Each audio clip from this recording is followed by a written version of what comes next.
Hello friends, welcome back to channel महापुरुषों की बातें। भागवत जी के प्रथम स्कंद के 9वें अध्याय के श्लोक नंबर 6 से 16 तक उल्लेख है कि श्री सूत जी आगे कहते हैं, पर्वत नारद धौम्य भगवान व्यास बृहद्रश्व भरद्वाज शिष्यों के साथ परशुराम जी वशिष्ठ इंद्रप्रस्थ त्रेत गृत्समत असित कक्षिवान गौतम अत्रि विश्वामित्र सुदर्शन तथा और भी सुखदेव आदि शुद्ध हृदय महात्मागण एवं शिष्यों के सहित कश्यप अंगिरा पुत्र बृहस्पति आदि मुनिगण भी वहां पधारे। भीष्म पितामह धर्म को और देश काल के विभाग को कहाँ किस समय क्या करना चाहिए इस बात को जानते थे। उन्होंने उन बड़भागी ऋषियों को सम्मिलित हुआ देखकर उनका यथा योग्य सत्कार किया।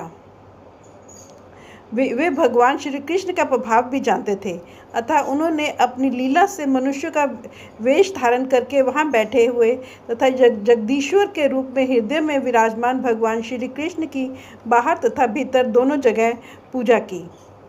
पांडव बड़े विनय और प्रेम के साथ भीष्म पितामह के पास बैठ गए। उन्हें देखकर भीष्म पितामह की आंखें प्रेम के आंसुओं से भर गईं।